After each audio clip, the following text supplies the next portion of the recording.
Breaking news Lagacharla అధికారులపై దాడి కేసులో కీలక నిందితుడు సురేష్ రాజ్ ఆచూకీ కోసం పోలీసులు ముమ్మరంగా గాలిస్తున్నారు. 5 రోజులుగా సురేష్ ఆచూకీ కోసం ముమ్మరపేట గాలిస్తున్నారు. ఇక రైతులు ప్రజలను ఊసిగొల్పడంలో సురేష్ కీలక పాత్ర పోషించినట్లు గుర్తించారు పోలీసులు. సురేష్ రాజ్ ఆచూకీ లభిస్తే ఈ కేసులో అసలు విషయాలు బయటపడతాయని పోలీసులు భావిస్తున్నారు. ఇప్పటివరకు 30 మందిని రిమాండ్కు తరలించారు. ఇక గ్రామం విడిచి వెళ్లిపోయిన పలువురు నిందితులపై పోలీసులు ఫోకస్ పెట్టారు.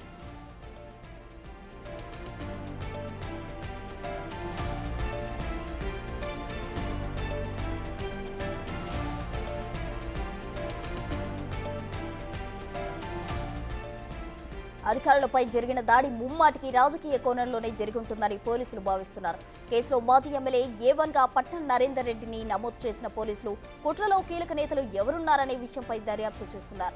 నరేందర్ రెడ్డి సెల్ ఫోన్ను విశ్లేషిస్తే అసలు విషయం వెలుగులోకి వస్తుందని భావిస్తున్నారు. ఈ నేపథ్యంలోనే నరేందర్ రెడ్డికి దాడిలో కీలక పాత్ర పోషించిన వారికి ఇతర కీలక నేతలకు మధ్య కొనసాగిన వాట్సాప్ కాల్స్, చాటింగ్ల సమాచారాన్ని విశ్లేషించే పనిలో పడ్డారు పోలీసులు.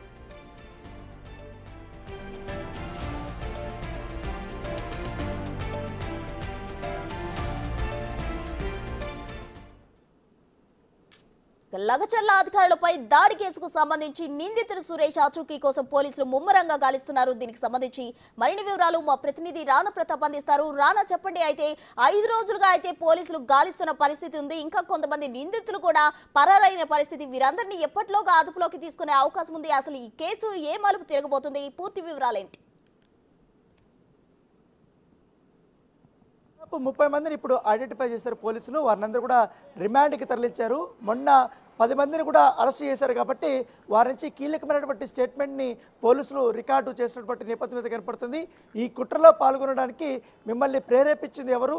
మీరు స్వతహాగా పాల్గొన్నారా, లేకపోతే ఎవరైనా మిమ్మల్ని మౌల్డ్ చేసి ఈ యొక్క దాడి చేయమన్నారా అనేది కూడా పోలీసులు క్వశ్చన్ చేసినప్పుడు చాలామందికి వరకు కూడా మమ్మల్ని బీఆర్ఎస్ నేత సురేష్ ఎక్కువగా మౌల్డ్ చేశారు. దాదాపు 20 రోజుల నుంచి కూడా ఈ గ్రామంలో తిరుగుతూ కూడా ఈ మన భూములు మొత్తం కోల్పోతే చాలా ఇబ్బందులు పడాల్సినటువంటి అవసరం ఉంటుంది, రోడ్డు మీద పడతారనేది కూడా చెప్పినట్టుగా, దాంతో కోపకుద్రమై మేమందరం కూడా కొట్టామనేసి కూడా కొంతమంది చెప్పినట్టుగా, అయితే కొంతమంది కావాలనే సురేష్కి సంబంధించినటువంటి మేము మనుషులమని కూడా చెప్పినట్టుగా మనకు సమాచారం అందుతుంది.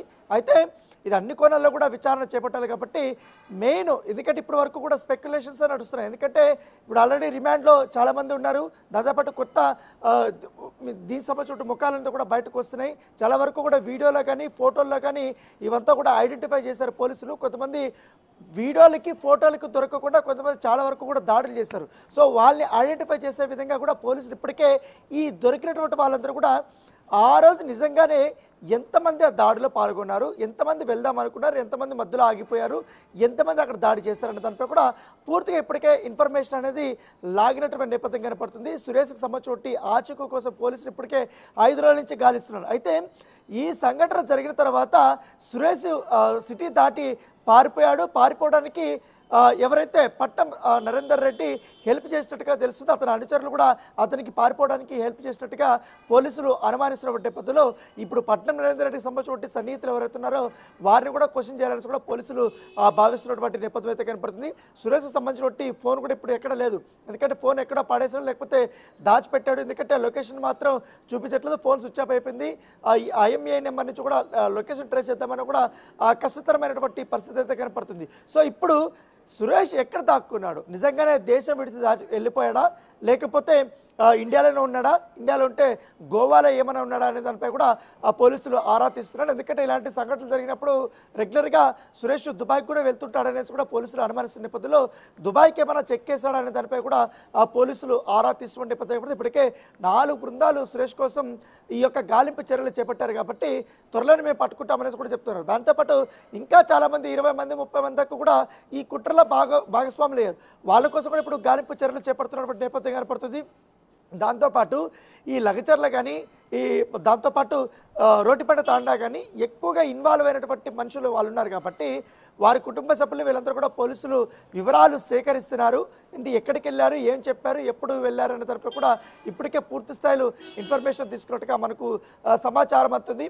మరోవైపు సురేష్ మాత్రం తన లాయర్ల ద్వారా కూడా యాంటిసిపేటర్ బెయిల్ కోసం ఆయన ప్రయత్నాలు చేస్తున్నట్టుగా తెలుస్తుంది. ఎందుకంటే నిన్న ఇవాళ కోర్టుకు వచ్చి సెలవు కాబట్టి రేపు కూడా కోర్టులు పెద్ద ఉండవు కాబట్టి ఎల్లుండి ఆయన హైకోర్టుని తలుపు తట్టే అవకాశం ఉంది. ఎందుకంటే ఈ కుట్రలో నాకు ఎటువంటి ప్రమేయం లేదని చెప్పడానికి సేమ్ పట్టం నరేందర్ రెడ్డి ఏ విధంగా చెప్పాడో మిగతా రైతులు కూడా ఏ విధంగా చెప్తున్నారు.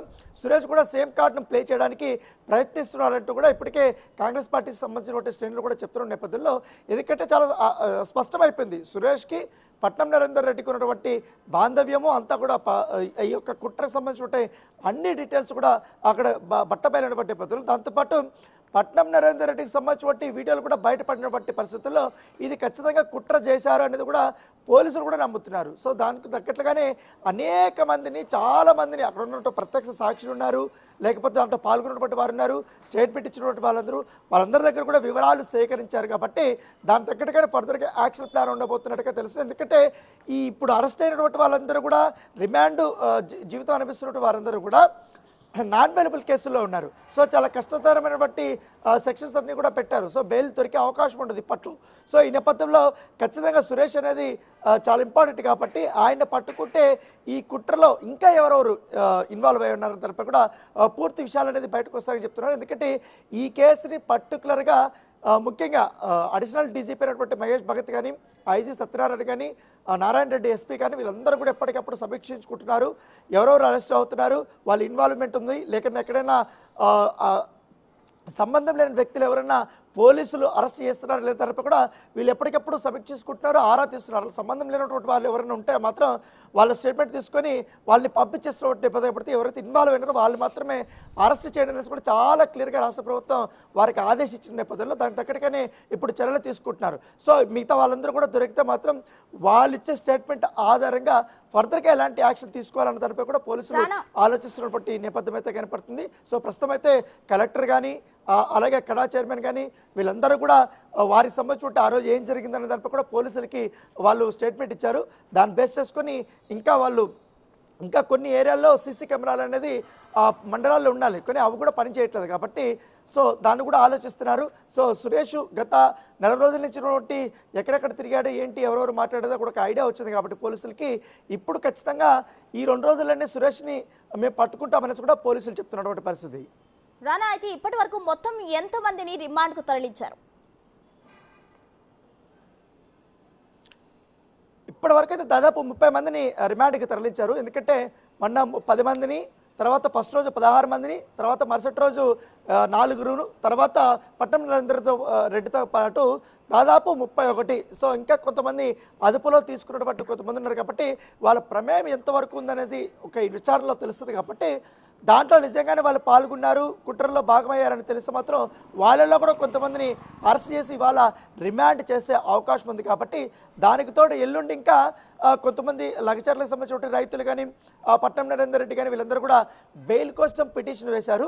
సో వాటిని కూడా విచారణకు రాబోతుంది. మరోవైపు ఇక్కడ ఈ అరెస్టుల పరంపర అనేది కొనసాగుతూనే ఉంది. ప్రత్యేక బృందాలు అనేది పోలీసులు ఈ అనుమానితులు కానీ ఎవరైతే ఊర్ల నుంచి పారిపోయినటువంటి వ్యక్తులు ఉన్నారో వారిని కూడా పట్టుకొని వచ్చి ఎంక్వైరీ చేయాలని కూడా పోలీసులు భావిస్తున్నారు. కాబట్టి ప్రత్యేక బృందాలు అనేది గాలింపు చర్యలు అనేది చేపడుతున్నారు.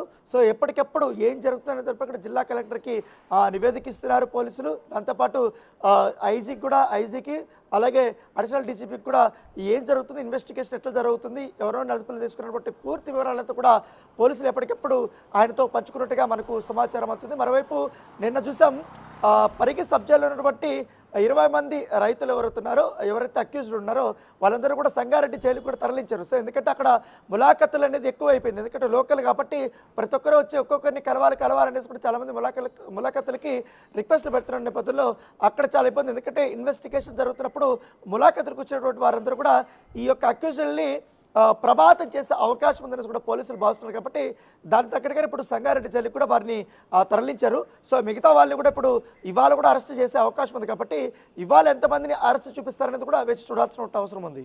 Right Rana, thank you.